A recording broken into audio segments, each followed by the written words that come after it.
They didn't yell. They didn't argue. They didn't say anything cruel. They just stopped.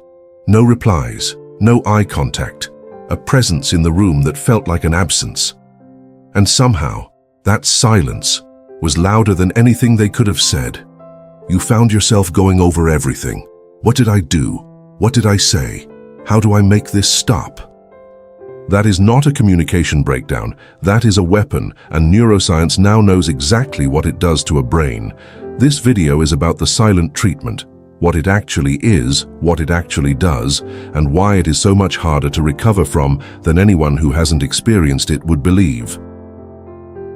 Let's be precise about what the silent treatment is, because there is a difference between needing space and weaponizing absence. Needing space is a regulated withdrawal, communicated, time-limited, not intended to punish. I need some time to process. I'll talk to you tonight. The silent treatment is different. It is the deliberate withholding of communication as a means of control, punishment, or power. Psychologist Kipling Williams has spent over 2 decades studying what he calls ostracism, the experience of being ignored or excluded. His research found that ostracism activates the same neural pathways as physical pain. The anterior cingulate cortex, the region that processes physical hurt, lights up identically whether you stub your toe or are deliberately ignored by someone you love. In other words, the silent treatment is not nothing. It is not them simply being quiet. It is a neurologically registered event that your brain processes as genuine harm. And in close relationships, where the person giving the silence is also the person you depend on for emotional safety, the effect compounds into something far more serious. Your response was not weakness. Before we go into what it does to the brain, something needs to be named clearly. If you have experienced the silent treatment and found yourself spiraling, apologizing for things you didn't do, shrinking yourself to end the silence, feeling like you were going quietly mad, that response was not weakness. That was your nervous system, responding appropriately to a genuine threat. Psychologist John Gottman's research on relationship dynamics identified stonewalling, the withdrawal of engagement, as one of the 4 horsemen of relationship breakdown. Not because quiet is dangerous, but because sustained, deliberate withdrawal of connection from someone who depends on that connection is one of the most destabilizing things one person can do to another. You were not overreacting. Your brain was accurately reading a threat. The problem is that the threat was invisible, which made you question whether it was real. It was real. What it really does: 5 effects. Effect 1. It activates the same brain region as physical pain. Kipling Williams' cyberball studies showed this with remarkable precision. Participants who were excluded from a simple ball-tossing game, even when they knew the other players were computer programs, showed activation in the dorsal anterior cingulate cortex, the same region activated by physical injury. The brain does not distinguish between a broken bone and a broken connection. Both are processed as threats to survival. This is not metaphor. When someone gives you the silent treatment, you are not being oversensitive. You are in neurological pain. And here is what makes this particularly devastating in close relationships. The person who can most effectively administer this pain is the person whose connection matters most to you. The closer the relationship, the more acutely the silence registers as harm. Effect 2. It triggers an existential threat response. Williams' research identified 4 fundamental needs that ostracism threatens simultaneously. Belonging, the need to feel connected; self-esteem, the need to feel valued; control, the need to influence your environment; meaningful existence, the need to feel that you matter. The silent treatment attacks all 4 at once. This is why people describe it as feeling invisible, erased, like they don't exist, because at a neurological level, that is precisely what the experience simulates. It is not dramatic language.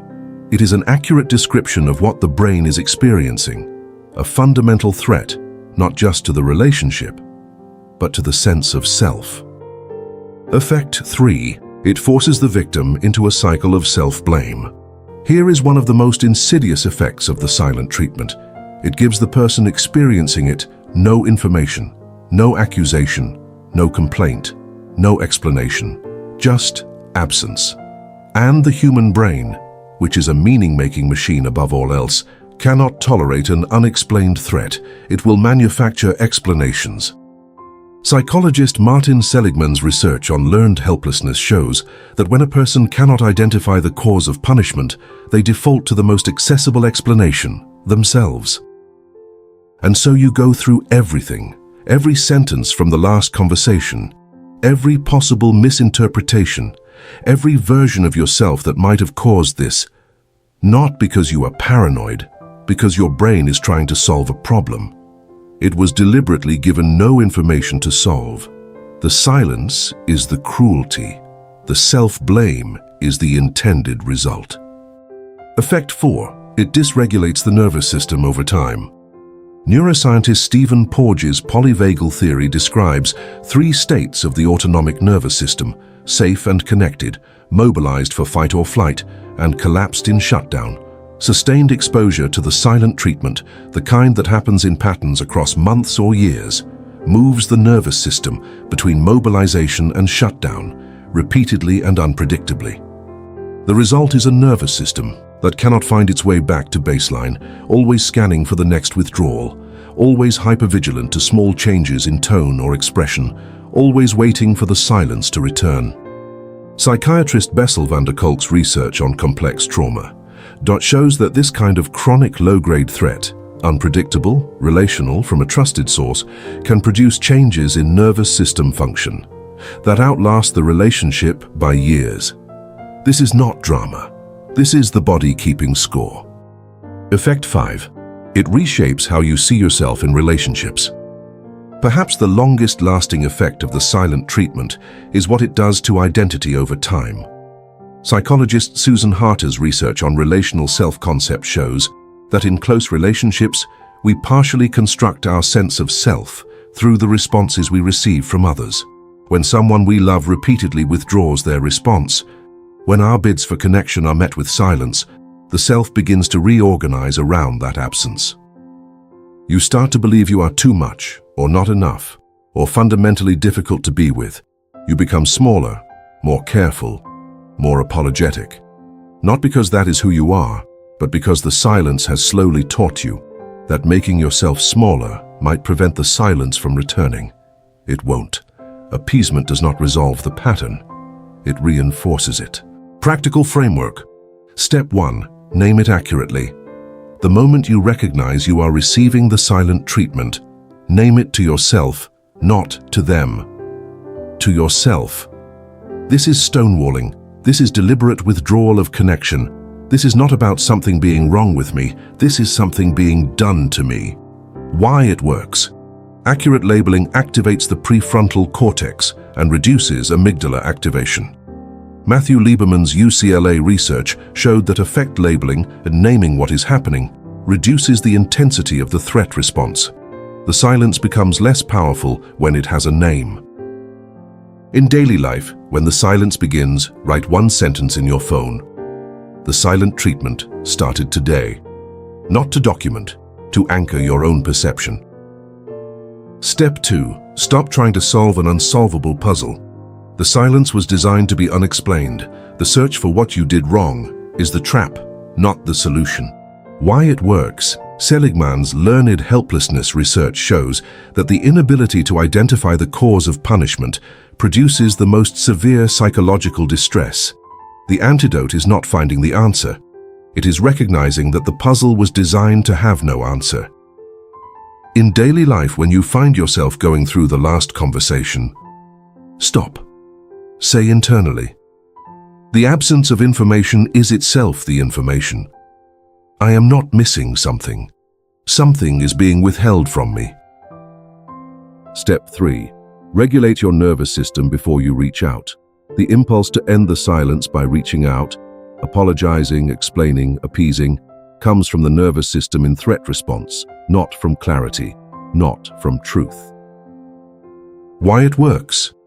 Polyvagal theory shows that the ventral vagal state, calm, connected, thinking, requires physiological regulation before it is accessible. A decision made in threat response is a decision made by a brain trying to survive, not a brain making a considered choice. In daily life, before you send the apology, you don't owe. Wait, walk, breathe slowly. Ask yourself, am I reaching out because it is true and right, or because the silence has become unbearable? Step 4. Protect your self-narrative. The silent treatment rewrites your story about yourself if you let it. The protection is active, not passive. Why it works.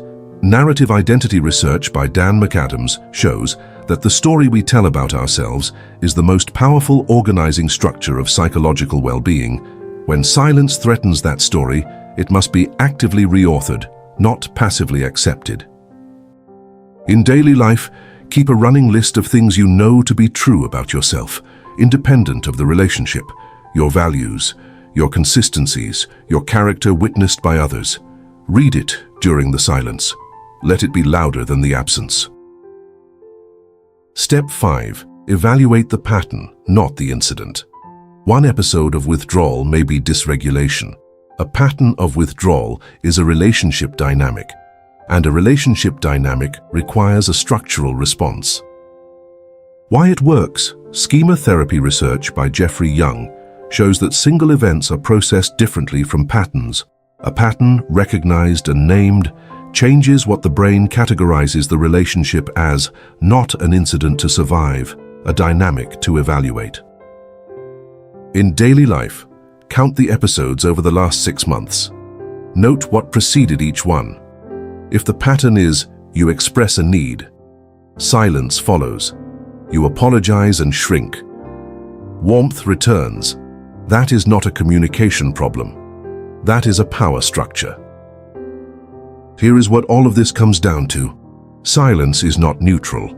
In a close relationship, the deliberate withdrawal of connection is not the absence of communication. It is communication. It says, your presence is conditional. It says, your need for connection can be used against you. It says, my silence is more powerful than your words. That is not love. That is leverage. And you are allowed to name that difference. You are allowed to say, I will not be regulated by your absence. I will not make myself smaller to earn your presence. I will not let your silence rewrite my story. There is a silence that heals, and there is a silence that harms. The difference is not the quiet. The difference is whether the quiet was chosen or inflicted. You know the difference. Your body has always known the difference, even when someone worked very hard to make you doubt that you did. The silence that was used against you was never about your worth. It was about their need for control. And control, held over another person's need for connection, is not intimacy. Real intimacy does not weaponize your need. Real intimacy stays, even in discomfort, even when the conversation is hard, even when the words don't come easily. It stays.